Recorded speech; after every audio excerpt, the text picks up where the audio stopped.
very good afternoon and welcome to Starridge Education. So ladies and gentlemen, I have with me seated beside Miss Ruby. Hi Ruby, thank you for joining us on this interview.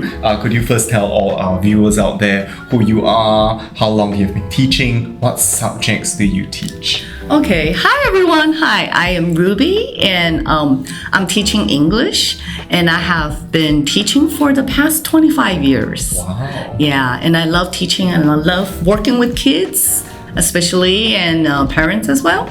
Okay, so Ruby, in your professional teaching opinion, how do you think students best absorb and retain knowledge? Okay, I think the best way is to learn through fun and learn through experience and learn through practicing, because our brain activity relaxes the most and absorbs the most when they are really under the relaxing learning mode. And that's the key to success of learning. So if you find learning enjoyable, that's what the teachers right here at Starridge Education strives to do. So you mentioned that learning has to be fun and engaging. Could you give us a specific example of when you observed this happening in your classroom? Okay, yeah, there's this one time that we had a debating session and the topic was on how do you get yourself to motivational study. And then so we had a debating going on. Kids were throwing out their own answers and I was improvising. And this is how we learn through debating and learn through fun and experience sharing. Yes, absolutely, Ruby. I cannot agree more with you. You never know what the kids can bring to the classroom, isn't it? Yes, exactly. Full of adventurous answers. Alright, so Ruby, on that note, what kind of learning constraints do you think your own students would face? And as a very experienced teacher, what kind of challenges do you face in your job? Okay, I think nowadays, because the technology on phone and Google, so kids nowadays, they seem to be too reliable on answers on everything, very, very systematic.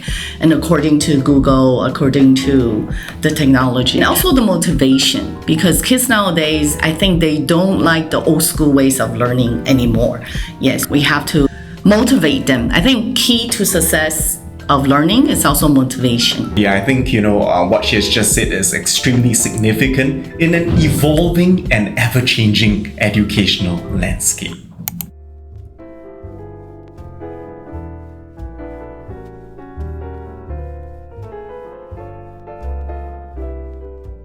We are here at Starridge Education, ladies and gentlemen. With me is a very versatile educator of a time, Eleanor. Hi Eleanor, how are you? Hi Sam.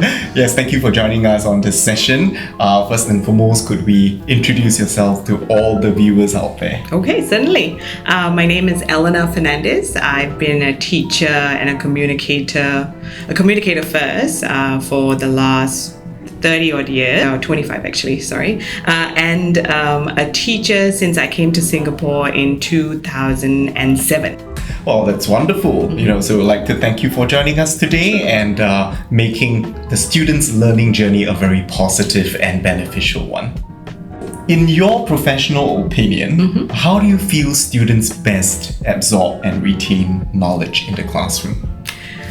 For me, what I feel really works is having them link the information or any new idea that is passed on to them and linking it to something like a previous experience, for example, or like if I were to be teaching them expressions or phrases, phrasal verbs, for example, link it to a memory that is already established, preferably to something that is of interest to them. So, for example, if I were teaching a 14-year-old boy, so I'd have to do research on games that are popular and link it to that. So if I'm teaching prepositions and Minecraft, for example, we're looking at the structure of the brain where memory is retained is in the hippocampus. And if you can find a way to link the information and preferably to a specific location, it helps them remember. Indeed, yes. It's all about making it relevant for the students, not just in the classroom, but in the wider context as well. In terms of making learning real and genuine, could you give us a specific example of when you've observed this happening in your classroom? So I'll give you the example of a game. I don't think it's popular anymore, but there was a time when some people were addicted to Temple Run. I don't know if you remember this. I think he was an archaeologist, perhaps. And so, for example, if I were going to teach phrasal verbs, so like jump over or go into or go through, so I would use the game and we would play it together so that they can attach those phrasal verbs or vocabulary, for example, to the game. And so the next time they're playing it, that information they would be able to recall it. The students are able to identify with your lesson concepts a lot better. Right, I hope so. So when it comes to the learning constraints that your students face, what do you have to say about that? And for that matter, what teaching challenges do you personally face? All right, in this day and age of social media and videos that are flying, into your face every second that you hold your phone, the biggest challenge is retaining their attention. You have to make it exciting. You can't open a book and say, okay, do this exercise and expect them to be thoroughly excited about it. Even to get them to read a book before they've established that habit of reading and, theater of the mind and imagining the story in their head. So that would be, I feel, because the attention span has shortened tremendously over the years as compared to maybe 10 years ago when I first started teaching and kids didn't have access to mobile phones like they do now. So it's making sure that the lesson is exciting and it holds their attention. Yeah. So it's all about creative methodologies and just changing the way you do things as an educator. Yes.